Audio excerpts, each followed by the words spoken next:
নমস্কার বন্ধুরা, আমি রমি। আমি আপনাদের ধারাবাহিকভাবে পড়ে শোনাচ্ছি তত্ত্বচান গল্পটি। তেতসুকো কুরুয়ানাগির রচনা। এটি অসাধারণ একটা সৃষ্টি। বাংলায় অনুবাদ করেছেন মৌসুমী ভৌমিক। আজ শুরু করব তত্ত্বচানের 9th পার্ট। আমার গল্প পাঠ কেমন লাগছে অবশ্যই জানাবেন এবং চ্যানেলটিকে সাবস্ক্রাইব করে আমার পাশে থাকবেন। আসুন শুরু করি তত্ত্বচানের 9th পার্ট।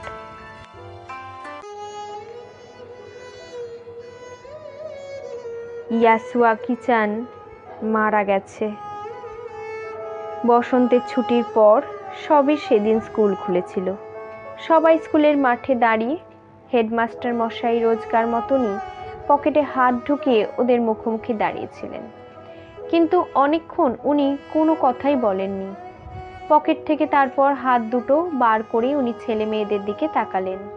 দেখে মনে হচ্ছিল উনি কাঁদছিলেন। তারপর ধীরে ধীরে বললেন, ইয়াসুয়াকি-চান মারা গেছে। আজকে আমরা সবাই ওর অন্ত্যেষ্টিতে যাব। হেডমাস্টার মশাই বলে চললেন, আমি জানি তোমরা সবাই ইয়াসুয়াকি-চানকে ভালোবাসতে। কি অন্যায়, কি অসম্ভব অন্যায়! আমার এত কষ্ট হচ্ছে। এইটুকু বলে উনি কান্নায় ভেঙে পড়লেন। ছেলেমেয়েরা স্তব্ধ হয়ে রইল। এমন ঘন বিষণ্ণতা আগে কখনো ঘিরে ধরেনি ওদের।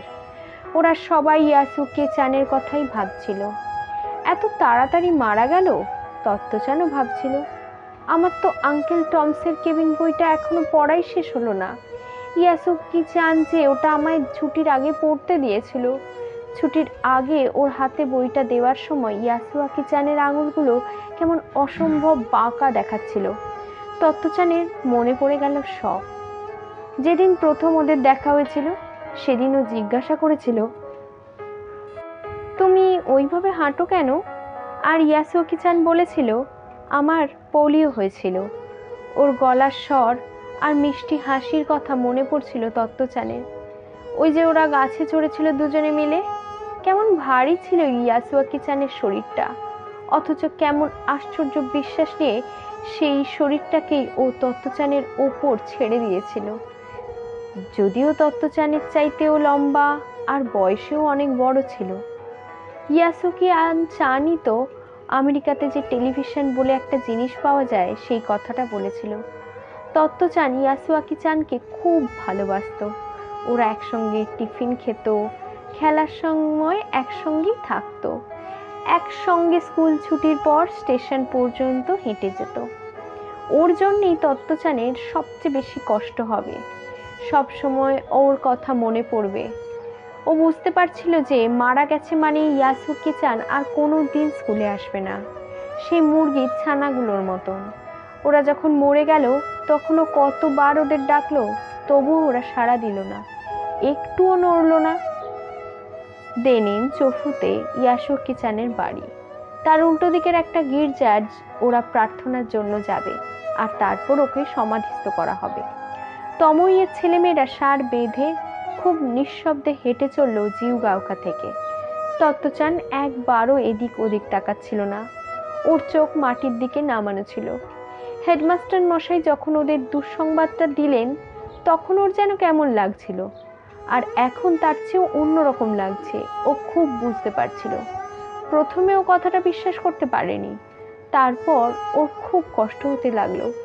কিন্তু এখন ওর একটাই ইচ্ছা হচ্ছিল, একবার, শুধু একবার ইয়াসুয়াকি-চান বেঁচে উঠুক। শুধু একবার, একবার ওর সঙ্গে কথা বলতে ইচ্ছা করছিল তত্ত্বচানের, খুব ইচ্ছা করছিল। এত তীব্রভাবে ইচ্ছা করছিল যে মনে হচ্ছিল ওর ভেতরটা যেন ভেঙে ভেঙে যাচ্ছে। গির্জার মাঠটা সাদা লিলি ফুলে ভরা ছিল। ইয়াসুয়াকি-চানের মিষ্টি দেখতে মা আর দিদি আর বাকি আত্মীয়রা সবাই কালো পোশাক পরে বাইরে দাঁড়িয়েছিলেন। তত্ত্বচানকে দেখে ওরা সবাই আরো কাঁদতে লাগলেন। ওদের হাতের মুঠোয় সাদা রুমাল ধরা ছিল। সেই প্রথম তত্ত্বচান কারোর অন্ত্যেষ্টিতে এলো। ও বুঝতে পারছিল এই সব জায়গায় এলে কি কষ্ট হয়। কেউ কোনো কথাই বলছিল না। অর্গানে গম্ভীর প্রার্থনা সঙ্গীত বাজছিল। বাইরে আকাশে সূর্যটা জ্বলজ্বল করছিল। সেই আলো গির্জার ভেতরেও ছড়িয়ে পড়েছিল, তবুও তার মধ্যে কোনো আনন্দ ছিল না। হাতে কালো পট্টি বাঁধা এক ভদ্রলোক বাচ্চাদের সবার হাতে একটা করে সাদা ফুল দিয়ে ওদের একে একে গিয়ে ইয়াসুয়াকি চানের কফিনের ওপর ফুলটা রেখে আসতে বললেন। কফিনের মধ্যে চোখ বুজে শুয়েছিল ইয়াসুয়াকি চান, ওর চারদিকে ফুল। যদিও বেঁচে ছিল না, তবু ওকে দেখে আগের মতোই বুদ্ধিমান আর ভালো মানুষ মনে হচ্ছিল। তত্ত্বচান নিচু হয়ে ইয়াসুয়াকি চানের হাতে ফুলটা রেখে আলতো করে সেই হাতটা ছুঁলো। এই হাতটাকেও কতবার ভালোবেসে নিজের হাতের মুঠোয় নিয়েছে। ওর চেয়ে ইয়াসুয়াকি চানের হাতটা কত সাদা, কত পরিষ্কার, ওর আঙুলগুলো কত লম্বা, ঠিক যেন একজন বয়স্ক মানুষের মতন। আমি আসছি, ফিসফিস করে ইয়াসুয়াকি চানকে বলল তত্ত্বচান। আবার হয়তো আমাদের দেখা হবে কোনো দিন, কোথাও। আমরা যখন বড় হয়ে যাব, হয়তো তখন তোমার পোলিওটা সেরে যাবে। ও উঠে দাঁড়িয়ে একবার ইয়াসুয়াকি চানের দিকে তাকালো। ও হ্যাঁ, আমি তো ভুলেই গেছিলাম। আঙ্কেল টমস কেবিন বইটা তো এখন আর তোমাকে দিতে পারবো না ফেরত, তাই না? আমার কাছেই রেখে দেবো, যতদিন না আমাদের আবার দেখা হচ্ছে, কেমন? হাঁটতে শুরু করার পর ওর মনে হলো যেন ইয়াসুয়াকি চান ওকে পেছন থেকে বলছে, তত্ত্বচান, আমরা দুজনে মিলে অনেক আনন্দ করেছিলাম, তাই না? আমি কোনোদিন তোমাকে ভুলবো না, কখনো না। গির্জার দরজায় পৌঁছে তত্ত্বচান ঘুরে দাঁড়িয়ে বলল, আমিও তোমাকে কোনোদিন ভুলবো না। বসন্তের আলো নরম হয়ে এসে পড়েছিল ওদের সবার উপরে। এমনই আলো ছিল সেদিন, যেদিন রেলগাড়ি ক্লাসরুমের ভেতর তত্ত্বচানের সাথে ইয়াসুয়াকি চানের প্রথম দেখা হয়েছিল। একই রকম আলো, কেবল আজ তত্ত্বচানের মুখ কান্নায় ভিজে গিয়েছিল। গুপ্তচর। অনেকদিন পর্যন্ত তমইয়ের ছেলে মেয়েদের ইয়াসুয়াকি চানের জন্য খুব মন খারাপ হতো, বিশেষ করে সকালবেলায় ক্লাস শুরু হবার সময়। ইয়াসুয়াকি চানের যে আসতে দেরি হচ্ছে না, ও যে আর কোনো দিন স্কুলে আসবে না, এটা মেনে নিতে ওদের অনেক দিন কেটে গেছিল। ক্লাসে কম ছাত্রছাত্রীর থাকাটা যেমন একদিক থেকে ভালো, তেমনি এরকম অবস্থায় কষ্টটাও খুব বেশি হয়। ইয়াসুয়াকি চানের না থাকাটা যেন বেশি করে চোখে পড়ত। ভাগ্যে তমইতে প্রত্যেকের জন্য কোনো নির্দিষ্ট আসন ছিল না। যদি ইয়াসুয়াকি চানের কোনো একটা বিশেষ বসবার জায়গা থাকতো, তাহলে সেই জায়গাটা ফাঁকা হয়ে যেত, আর তখন তো ওদের আরো বেশি কষ্ট হতো। ইদানিং তত্ত্বচান বড় হয়ে কি হবে তা নিয়ে খুব ভাবনা চিন্তা করছিল। আরও যখন ছোট ছিল তখন ভাবতো যে রাস্তার বাজনাদার হবে কিংবা ব্যালের নৃত্যশিল্পী। তারপর যেদিনও তমইতে ভর্তি হয়ে এসেছিল সেদিনও ভেবেছিল ট্রেনের টিকিট বিক্রি করলে বেশ হয়। এখন ভাবছিল একটা অন্য রকমের কিছু হতে হবে, এমন একটা কিছু যেটা আবার মেয়েদের মানিয়েও যায়, মেয়েদের জন্য মানানসই একটা কাজ। কথাটা ভাবতে ভাবতেই তত্ত্বচানের সেদিনকার হাসপাতালে যাওয়ার কথাটা মনে পড়ে গেল। সেই যে নার্সরা আহত সৈনিকদের ইঞ্জেকশন দিচ্ছিল, সেই কাজটা তো বেশ শক্ত। তাহলে ও কি করবে? হঠাৎ ওর খুব আনন্দ হলো। তাই তো, আমি কি হতে চাই তা তো কবেই ঠিক হয়ে গেছে। তখনই তাইচান ও বিজ্ঞানের পরীক্ষা নিরীক্ষার জন্য বার্নার্ড চালাচ্ছিল। ওর কাছে গিয়ে তত্ত্বচান বলল, আমি ভাবছি বড় হয়ে গুপ্তচর হব। বেশ গর্বের সঙ্গে কথাটা বলল। তাইচান আগুন থেকে চোখ সরিয়ে খানিকক্ষণ তত্ত্বচানের মুখের দিকে তাকিয়ে রইল। তারপর খানিকক্ষণ জানলার বাইরে তাকিয়েও কি যেন ভাবতে লাগলো। একটু ভেবে নিয়েও তত্ত্বচানকে বুঝিয়ে বলল, গুপ্তচর হতে হলে তো বুদ্ধিমতী হতে হয়, তাছাড়া গুপ্তচরদের অনেক ভাষাও জানতে হয়। তাইচান একটু দম নিল, তারপর তত্ত্বচানের মুখের দিকে তাকিয়ে অকপটে বলে দিল, সবচেয়ে বড় কথা, মেয়ে গুপ্তচরদের খুব সুন্দর দেখতে হতে হয়। তত্ত্বচান ধীরে ধীরে তাইচানের চোখ থেকে চোখ সরিয়ে মাটির দিকে তাকালো। একটু থেমে তত্ত্বচানের দিকে না তাকিয়ে তাইচান নিচু স্বরে গম্ভীরভাবে বলল, আমার মনে হয় গুপ্তচরেরা এত বাচাল হতে পারে না। তত্ত্বচান কি বলবে বুঝে পেল না। তাইচান ওর গুপ্তচর হওয়ার পরিকল্পনাটাকে সমর্থন করল না বলে নয়, তাইচান ওর সম্পর্কে বলেছিল যে কথাগুলো, প্রতিটা কথাই এত সত্য যে তত্ত্বচান চুপ করে রইল। মনে মনেও এমনটাই সন্দেহ করেছিল। ও বুঝতে পারল যে গুপ্তচর হওয়ার জন্য যা যা গুণের প্রয়োজন হয় তার কোনোটাই ওর ছিল না। তবে তাইচান ওকে কষ্ট দেওয়ার জন্য যে কথাগুলো বলেনি তা তত্ত্বচান জানতো। কি আর করা, গুপ্তচর হওয়ার চিন্তাটাই বাতিল করতে হবে। ভালোই হলো যে ও আগেই তাইচানের সঙ্গে কথাটা নিয়ে আলোচনা করে নিয়েছিল। তত্ত্বচান মনে মনে ভাবল, বাবা, আমারই বয়সী একটা ছেলে, অথচ কত কি না জানে। তাইচান যদি ওকে বলতো যে ও বিজ্ঞানী হতে চায়, তাহলে ও কিন্তু বলতো অন্য কিছু। বলতো, তুমি তো কি সুন্দর দেশলাই দিয়ে বার্নার জ্বালাতে পারো। না, সেটা খুবই বোকা বোকা শোনাতো।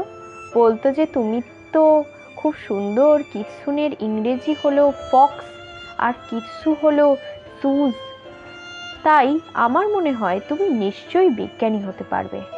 না না, সেটাও বলা ঠিক হতো না। তবে এই বিষয়েও নিশ্চিত ছিল যে তাইচান দারুণ একটা কিছু করবে বড় হয়ে।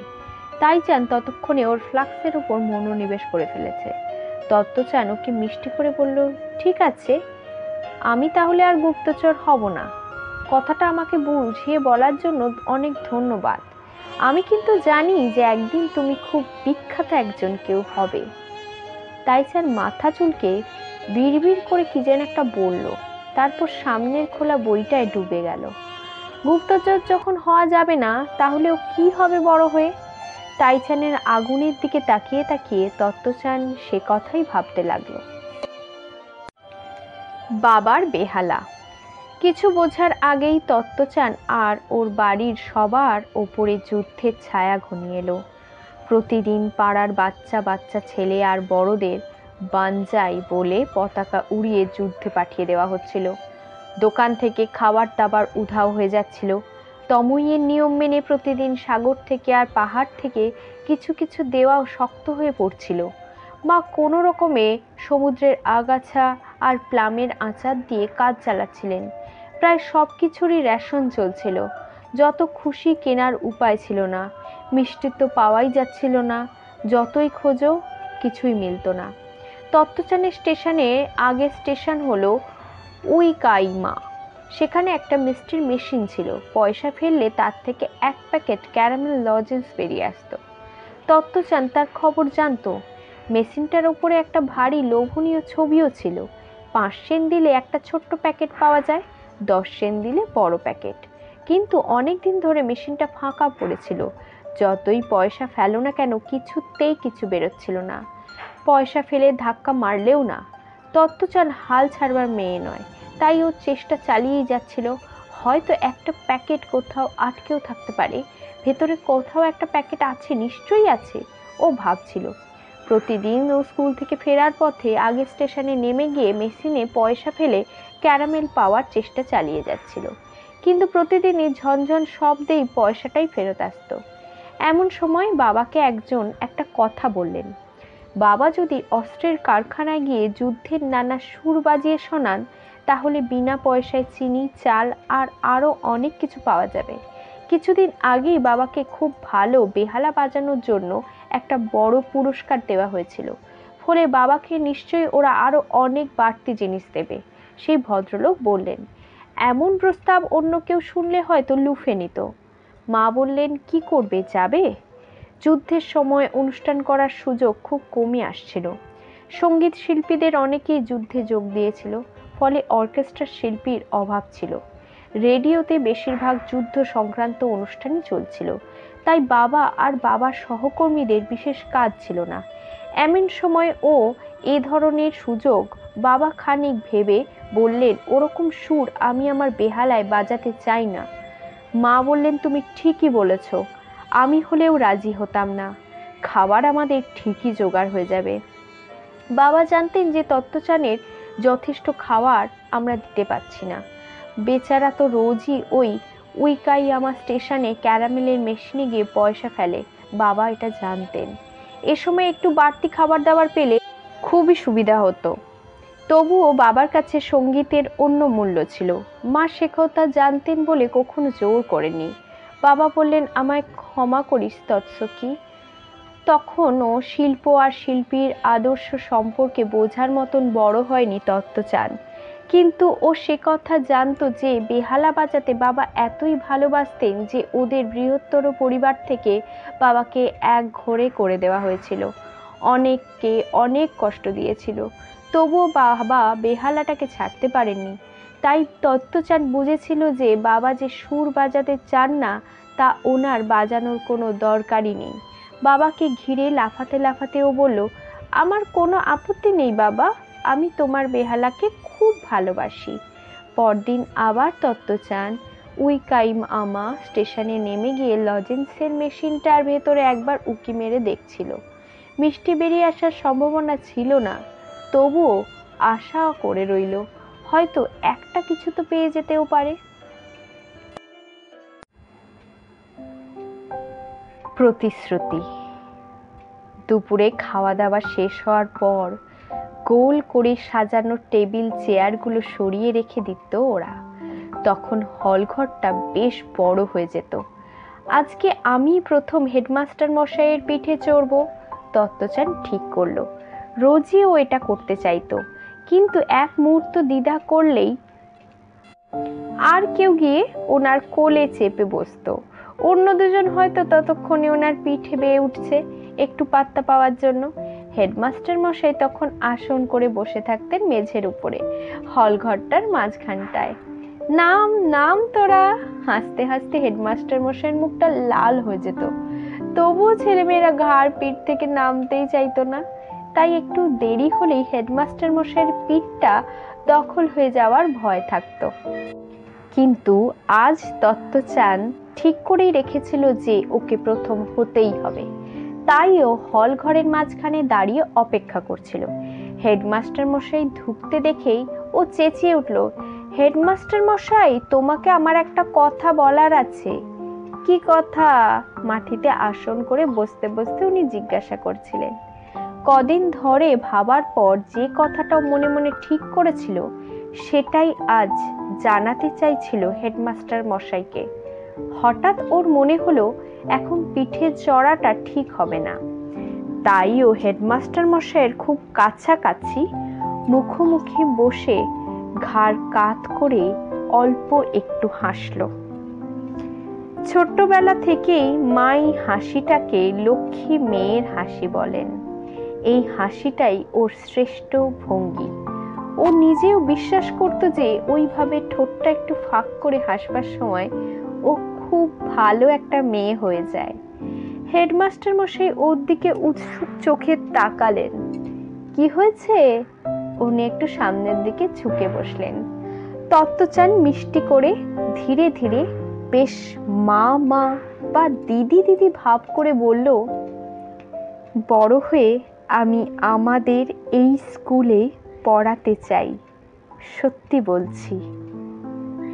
তত্ত্বচান ভেবেছিল হেডমাস্টার মশাই বুঝিয়ে ওর কথাটা শুনে হাসবেন, কিন্তু উনি খুব গম্ভীরভাবে ওর দিকে তাকিয়ে বললেন, কথা দিচ্ছ? যেন ব্যাপারটা খুবই সিরিয়াস। তত্ত্বচান খুব জোরে মাথা ঝাঁকিয়ে বলল, কথা দিচ্ছি। বুকের ভেতর থেকে ওর একটা ইচ্ছা জেগে উঠেছিল, বড় হয়ে ও তমইতেই পড়াবে। প্রথম যেদিন তমইতে এসেছিল সেই দিনটার কথা ভাবছিল তত্ত্বচান। কতদিন আগের কথা যেন, কত কি বক বক করেছিল ও হেডমাস্টার মশাইয়ের অফিসে বসে, আর উনি কত ধৈর্য ধরে ওনার সব কথা শুনেছিল। কথা শেষ হওয়ার পর কি সুন্দর করে উনি বলেছিলেন, আজ থেকে তুমি এখানকার ছাত্রী হয়ে গেলে। সেদিন যতটা ভালো লেগেছিল আর তার চেয়েও বেশি ভালোবাসে ও হেডমাস্টার মশাইকে। তাই ও সংকল্প করেছিল যে হেডমাস্টার মশাইয়ের জন্য কিছু একটা করবেই করবে। তত্ত্বচানের প্রতিশ্রুতি হেডমাস্টার মশাইকে এক গাল হাসালেন আর ওর ফোকলা দাঁত বেরিয়ে এলো। তাতে অবশ্য কখনোই ওনার কিছু যায় আসে না। তত্ত্বচান ওর কড়ে আঙুলটাকে এগিয়ে দিল। হেডমাস্টার মশাইও তাই করলেন। ওনার কড়ে আঙুলটা এমনিতেই এত শক্ত ছিল যা দেখে বেশ ভরসা পাওয়া যেত। তত্ত্বচান আর হেডমাস্টার মশাই কড়ে আঙুলে আঙুলে জড়িয়ে প্রাচীন জাপানি রীতিতে শপথ নিল। হেডমাস্টার মশাইয়ের মুখে একটা হাসি ফুটে উঠেছিল। তাই দেখে তত্ত্বচান আশ্বস্ত হয়ে হাসল। ও তমইতে পড়াবে, কি চমৎকার ভাবনা। আমি যখন তমইয়ের দিদিমণি হব, ও বলতে শুরু করলো। ওর চিন্তাগুলো ছিল এই রকম: কম পড়া, বেশি বেশি খেলা, বেশি বেশি চড়ুই ভাতি, বেশি বেশি ক্যাম্প আর হাঁটতে যাওয়া। শুনে হেডমাস্টার মশাই ভারী পুলকিত হলেন। তত্ত্বচান একদিন বড় হয়ে যাবে এটা ভাবা খুব একটা সহজ ছিল না। তবে উনি বেশ বুঝতে পারছিলেন যে ও তমইতে পড়াতে পারবে। ওনার মনে হচ্ছিল তমইয়ের প্রত্যেক ছাত্রছাত্রী ভালো শিক্ষক হতে পারবে, কারণ ওরা বোধ হয় ওদের শৈশবকে কখনো ভুলে যাবে না। তমইতে সেদিন হেডমাস্টার মশাই এবং তার এক ছাত্রী 10 বছর কিংবা তার চেয়েও পরের একটা দিন সম্পর্কে গভীর এক শপথ নিচ্ছিল। অথচ সবাই তখন বলছিল যে কদিনের মধ্যেই নাকি আমেরিকার বোমারু বিমান জাপানের আকাশে দেখা যাবে।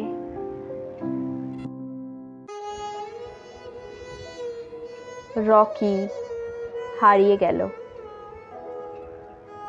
অনেক সৈন্যের মৃত্যু, চরম খাদ্যাভাব আর মানুষের মনের ভয়কে উপেক্ষা করে গ্রীষ্মকালে এসে হাজির হলো। যে দেশ যুদ্ধ জয় করেছিল আর যে দেশ যুদ্ধে পরাজিত হয়েছিল, সূর্যদেব কিন্তু সকলকেই তাপ দিচ্ছিলেন। তত্ত্বচান কামাকুরাতে ওর জেঠুর বাড়িতে বেড়াতে গেছিল। সেখান থেকে এই সবে টোকিওতে ফিরে এসেছে। এখন আর তমইতে আগের মতন ক্যাম্প করা হয় না, আর ওরা গরম জলের কুণ্ডতেও বেড়াতে যেতে পারে না। আগে যেমন ছুটিতে মজা হতো, তেমন যেন আর কোনো দিনই হবে বলে মনে হয় না। তত্ত্বচান আগে আগে কতবার তো দাদা দিদির সঙ্গে গ্রীষ্মের ছুটি কাটিয়ে এসেছিল কামাকুরার বাড়িতে, কিন্তু এবার সেটাও অন্যরকম ছিল। একটা দাদা ছিল যে খুব ভালো ভূতের গল্প বলতে পারত। তাকে যুদ্ধে চলে যেতে হয়েছে। ওর যে জেঠু আমেরিকা সম্পর্কে মজার মজার গল্প বলতেন, কে জানে সেগুলো আদৌ সত্যি কিনা, তিনিও যুদ্ধক্ষেত্রে চলে গেছেন। জেঠুর নাম সুজি তাগুচি, কিন্তু তিনি ছিলেন খুব বিখ্যাত একজন আলোক চিত্রশিল্পী। জেঠু অনেকদিন নিউ ইয়র্ক নিহন নিউজ সংবাদ সংস্থা অফিসের প্রধান কর্মকর্তা হিসেবে কাজ করেছিলেন। তারপর আবার আমেরিকান মেট্রো নিউজ সংবাদ সংস্থার সুদূর প্রাচ্যের সংবাদদাতা হিসেবেও কাজ করেছিলেন। তাই ওনার নাম ছোট করে হয়ে গিয়েছিল সু তাগুচি। বাবার দাদা হওয়া সত্ত্বেও ওদের নাম আলাদা আলাদা ছিল, কারণ বাবা ঠাকুরমার পরিবারের নামটাকেই চালু রাখার জন্য সেই নামটাকেই পদবী হিসেবে নিয়ে নিয়েছিল। নয়তো বাবার পদবীও তাগুচি হওয়ার কথা ছিল। সেজু জেঠুর তোলা রাবাউল যুদ্ধ, এই ছবি তখন সিনেমা হলে দেখানো হচ্ছিল। সেই ছবি দেখে জেঠিমা আর দাদা দিদিরা খুব চিন্তা পড়ে গেছিল। যুদ্ধের সিনেমাতে সব সময় সৈনিকদের অগ্রসর হওয়ার ছবি দেখাতে হয়, ফলে যিনি সেই ছবি তোলেন তাকে সৈন্যদের থেকেও এগিয়ে থাকতে হয়। এই সব দুর্ভাবনার কথাই তখন বড়রা আলোচনা করছিল। কামাকুরার সমুদ্র তীরটাও কেমন যেন নিঃসঙ্গ লাগছিল সেবার গ্রীষ্মে। তবে সুজি জেঠুর যে বড় ছেলে ইয়াতচান, সে খুবই মজা করেছিল। ইয়াতচান তত্ত্বচানের চেয়ে 1 বছরের ছোট। ওরা সব ভাই বোন একই মশারির তলায় শুতো। ঠিক ঘুমানোর আগে তা ইয়াতচান মহারাজ দীর্ঘজীবী হন বলে মৃত সৈনিকের মতন করে কাত হয়ে পড়ে যেত। বারবার একই খেলা খেলতো। মজার ব্যাপার ছিল, যেদিনও ওই খেলাটা খেলতো সেই দিনও ঘুমের মধ্যে হাঁটতে শুরু করত, আর হাঁটতে হাঁটতে বারান্দা থেকে পড়ে গিয়ে বিরাট গোলমাল পাকিয়ে ফেলত। বাবার টোকিওতে কাজ ছিল বলে এবার মাও টোকিওতে রয়ে গেছিলেন।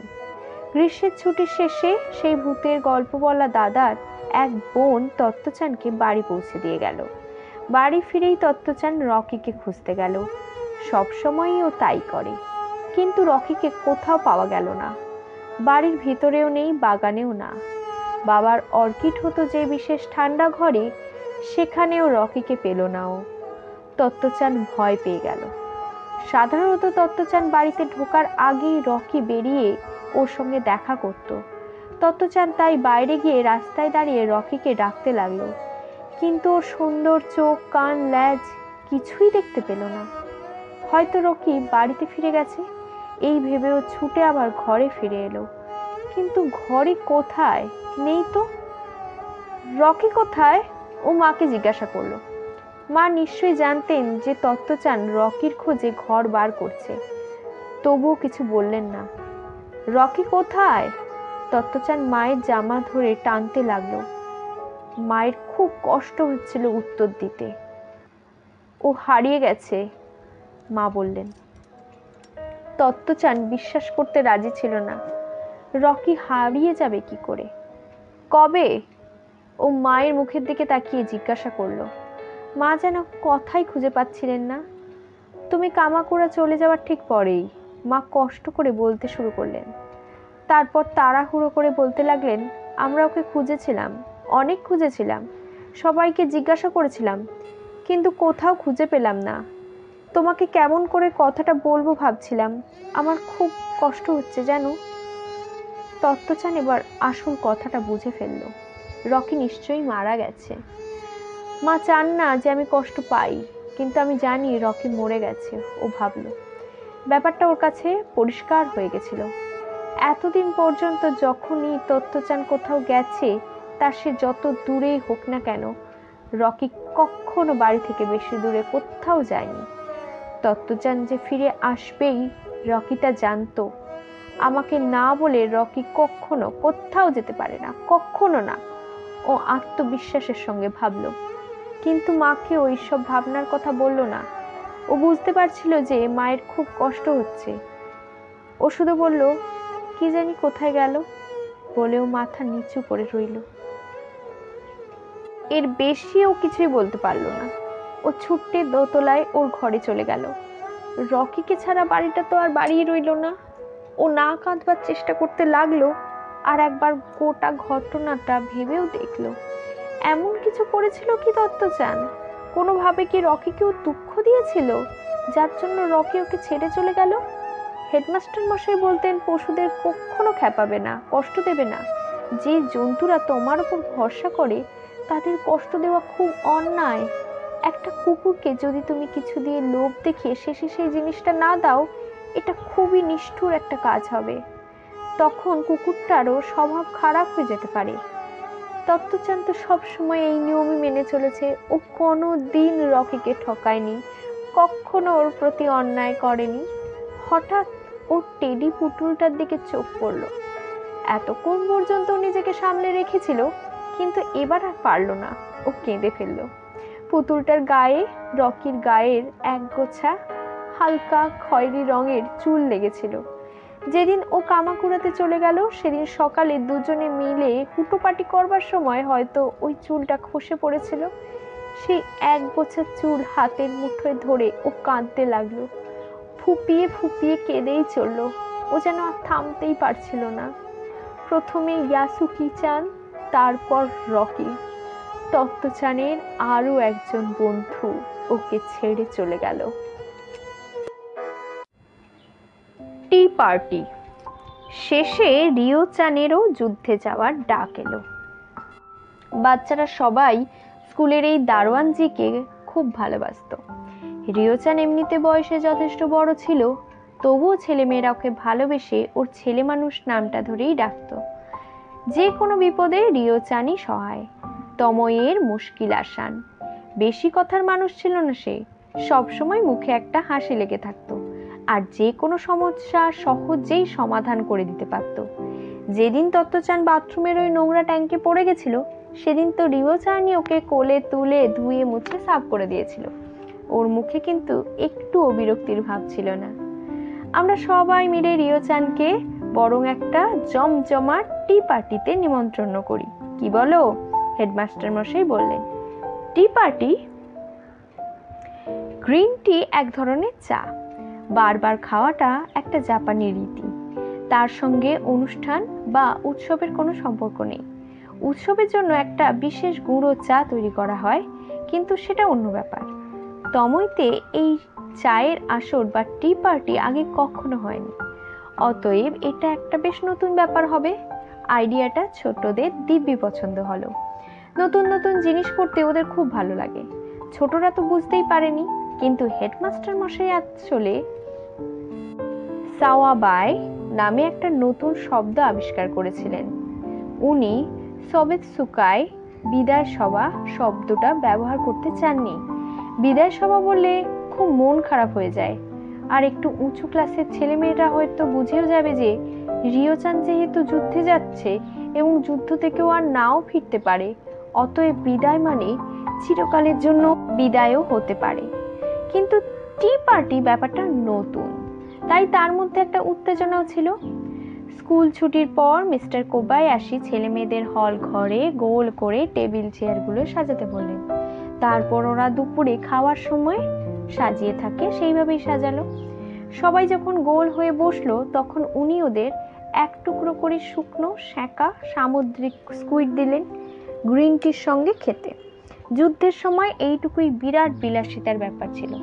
তারপর উনি রিওচানের পাশে বসে ওকে একটা গ্লাসে একটুখানি সাকে খেতে দিলেন। সে সময় যারা যুদ্ধে চলে যাচ্ছিল তাদের জন্য সরকার থেকে ওইটুকু সাকে দেওয়া হচ্ছিল। তমইতে এই প্রথম আমরা একটা টি পার্টি করছি, হেডমাস্টার মশাই বললেন। তো চলো আমরা সবাই মিলে আনন্দ করি।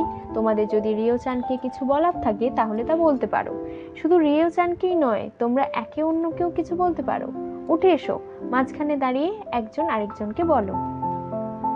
কেবল যে শুকনো সেঁকা স্কুইড প্রথম খাচ্ছিল ওরা তমইতে তা নয়, এই প্রথম রিওচান ওদের সঙ্গে খেতে বসেছিল, আর এই প্রথম ওরা রিওচানকে সাকে খেতে দেখছিল।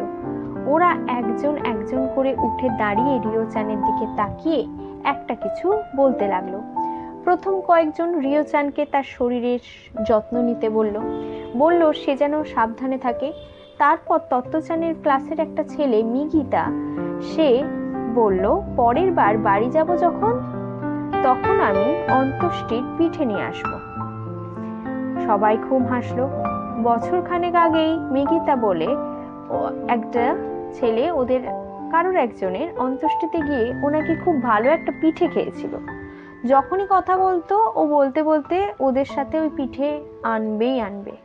অন্ত্যেষ্টির কথা শুনে হেডমাস্টার মশাই একটু অপ্রস্তুত হয়ে গেছিলেন। এমন দিনে মৃত্যুর প্রসঙ্গ তোলাটা হয়তো ঠিক নয়।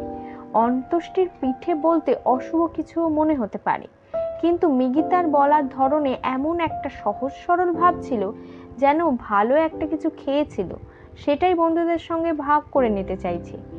সেই কথায় হেডমাস্টার মশাইও হেসে ফেললেন। রিওচানও খুব হা হা করে হাসলো। আসলে মিগিতা তো কবে থেকেই ওদের ওই পিঠের গল্প শোনাচ্ছে। ওই উঠে দাঁড়িয়ে রিওচানকে বলল যে ও নাকি জাপানের সবচেয়ে ভালো উদ্যানবিদ হবে একদিন। আসলে ওইর বাবার একটা বিশাল বড় চারা গাছের নার্সারি ছিল তদোরকিতে। কেইকো আওকি দাঁড়িয়ে কেবল লজ্জা পেয়ে হাসলো, তারপর কিছু না বলে বসে পড়ল। এই না দেখে তত্ত্বচান লাফিয়ে উঠে ওর হয়ে বলল, কেইকো চানের বাড়িতে মুরগিগুলো উঠতে পারে, আমি দেখেছি সেদিন। তারপর আমাদের বলল, যদি কেউ কোনো আহত বেড়াল বা কুকুর দেখতে পাও আমার কাছে নিয়ে এসো, আমি ওদের সারিয়ে তুলব। আমাদেরা বলল। তাকাহাশি এতই বেঁটেছিল যে ও মুহূর্তের মধ্যে টেবিলের তলা দিয়ে হামাগুড়ি দিয়ে সে মাঝখানে দাঁড়ালো। তারপর হাসি খুশি গলায় বলল, ধন্যবাদ রিওচান, অনেক ধন্যবাদ। তুমি আমাদের জন্য যা করেছো তার জন্য অনেক অনেক ধন্যবাদ। এরপর আইকো সাইসো উঠে দাঁড়ালো। রিওচান, তুমি যে আমার ব্যান্ডেজ বেঁধে দিয়েছিলে সেদিন মনে পড়ছে যেদিন আমি পড়ে গেছিলাম? সে কথা আমি কোনো দিনও ভুলবো না। আইকো সাইসোর দাদুর ভাই ছিলেন রুশ জাপান যুদ্ধের বিখ্যাত নৌসেনাপতি অ্যাডমিরাল তাগো, ওর এক আত্মীয়। আতসুকো সাইসো মেইজি রাজ দরবারের একজন বিখ্যাত কবি ছিলেন। আইকিউ কিন্তু কখনোই এদের নাম উল্লেখ করতেন না। হেডমাস্টার মশাইয়ের মেয়ে মিও চান রিও চানকে সবচেয়ে ভালো করে চিনত। ওর চোখ জলে ভরে উঠল। নিজের যত্ন নিয়েও কেমন, আর আমরা দুজনকে চিঠি লিখব, ঠিক আছে? তত্ত্বচান এত কিছু বলার ছিল যে কোথা থেকে শুরু করবে তাই ঠিক করতে যেন পারছিল না। তখন ও শুধু বলল, যদিও তুমি চলে যাবে রিও চান, আমাদের রোজই এইরকম কিন্তু একটা টি পার্টি হবে। হেডমাস্টার মশাই হাসলেন, রিও চানও হাসলো, সব ছেলেমেয়েরাও হাসতে লাগলো, আর তত্ত্বচান নিজেও খুব হাসলো। কিন্তু তত্ত্বচানের কথাটাই কিন্তু ফলে গেল। এরপর থেকে যখনই ছেলেমেয়েরা একসঙ্গে হতো তখনই ওরা টি পার্টি খেলতো। শুকনো স্যাকা স্কুইডের বদলে গাছের বাকল, আর চায়ের বদলে জল। মাঝে মাঝে জলটাকে ওরা সাকেও মনে করত। কেউ একজন উঠে বলতো, আমি তোমাদের জন্য অন্ত্যেষ্টির পিঠে নিয়ে আসবো, আর ওরা সবাই হেসে উঠত। তারপর ওরা যে যার মনের কথা বলতো। খাওয়ার কিছুই থাকতো না, তবুও ওরা ওদের টি পার্টিগুলোকে খুব উপভোগ করত। রিও চান ছেলে মেয়েদের জন্য এই চমৎকার টি পার্টি খেলাটা রেখে গিয়েছিল। আর যদিও ওরা সে সময় ব্যাপারটা বুঝতে পারেনি, ওটাই ছিল তমইতে ওদের শেষ খেলা। তারপর ওদের ছড়িয়ে ছিটিয়ে গিয়ে যার যার মতন করে নিজের পথে চলতে হয়েছিল। রিও চান তাওকো ট্রেনে করে চলে গেল। ওর চলে যাওয়া আর আমেরিকার বোমারু বিমানের জাপানে পৌঁছানো একই সময় ঘটেছিল। টোকিওর আকাশে আমেরিকার প্লেন দেখা গেল। প্রতিদিন প্লেন থেকে গোলাবর্ষণ হতে লাগলো। সায়োনারা সায়োনারা, বিদায়। তমই গাকুয়েন আগুনে ধ্বংস হয়ে গেল। মাঝ রাতে ঘটল ঘটনাটা। মিও চান, ওর বোন মিসা চান আর ওদের মা কোনো রকমে কুহনবুৎসু পুকুরের ধারে তমইয়ের খেতে চলে গিয়ে নিজেদের বাঁচাতে পারলেন। ওদের বাড়ি তো স্কুলের লাগোয়াই ছিল। B-29 বোমারু বিমান থেকে গোলা এসে পড়ে রেলগাড়ি স্কুল বাড়িটাকে পুড়িয়ে শেষ করে দিল। হেডমাস্টার মশাইয়ের স্বপ্নের স্কুলটাকে আগুন গ্রাস করে নিল। তখন কোথায় ছিল শিশুদের হাসি, গল্প আর গান? এক ভয়াবহ শব্দে স্কুলটা মড়মড় করে ভেঙে পড়ে গেল। ওই বীভৎস আগুনের শিখা নিভবে কেমন করে? সমস্ত জিউগাওকা জ্বলে পুড়ে ছাই হয়ে গেল। তমই পুড়ে ছাই হয়ে গেল। সেই ধ্বংসস্তূপের মাঝখানে দাঁড়িয়ে হেডমাস্টার মশাই আগুনের শিখার দিকে তাকিয়ে রইলেন। গায়ে সেই প্রতিদিনকার ম্যাড়ম্যাড়ে 3 পিস স্যুট, 2 হাত জ্যাকেটের পকেটে ঢোকানো। এরপর আমরা কেমন স্কুল তৈরি করব? হেডমাস্টার মশাই ওনার বড় ছেলেকে জিজ্ঞেস করলেন। সে তখন ইউনিভার্সিটিতে পড়ত। সেই ছেলেটার নামও ছিল তমই। তমই কোনো কথা বলতে পারল না। সোসাকু কোবায়াসির মনে স্কুলের প্রতি আর স্কুলের শিশুদের প্রতি যে গভীর ভালোবাসা ছিল, আগুন সেই ভালোবাসাকে পোড়াতে পারেনি। হেডমাস্টার মশাইয়ের মন তখনও আনন্দেই ভরাট ছিল। শহর ছেড়ে যাওয়া ট্রেনের ভেতরে বড়দের সঙ্গে গাদাগাদি হয়ে তত্ত্বচানও চলছিল। ট্রেনটা উত্তর পূর্ব দিকে যাচ্ছিল। বাইরের অন্ধকারের দিকে তাকিয়ে ওর হেডমাস্টার মশাইয়ের কথাই মনে পড়ছিল। উনি বলেছিলেন আমাদের আবার দেখা হবে। উনি ওকে দেখলেই বলতেন, তুমি কিন্তু সত্যি খুব ভালো মেয়ে, জানো তো? সেই কথাগুলো ও ভুলতে চাইছিল না। হেডমাস্টার মশাইয়ের সঙ্গে ওর আবার দেখা হবে, এই আশ্বাসটুকু বুকে নিয়ে ও ঘুমিয়ে পড়ল। ভীত সন্ত্রস্ত যাত্রী বোঝাই হয়ে অন্ধকারের বুক চিরে ছুটে চলল ট্রেন। শেষ হলো তত্ত্বচানের 9th পার্ট। অনেক প্রশ্ন এখনো থেকে যাচ্ছিল। সেই যে প্রতিশ্রুতি নিল ছাত্রী এবং হেডমাস্টার মশাই, তবে কি হলো তত্ত্বচানের? কি হলো বড় হয়ে তত্ত্বচান? শেষ পর্ব 10ম পর্বে আমরা সব জানতে পারবো। তাহলে আজকে এই পর্যন্তই থাক, খুব তাড়াতাড়ি আসছি পরবর্তী পার্ট নিয়ে, মিন্স 10th পার্ট। এখন টাটা, সবাই ভালো থাকবেন, সুস্থ থাকবেন এবং সবাইকে ভালো রাখবেন।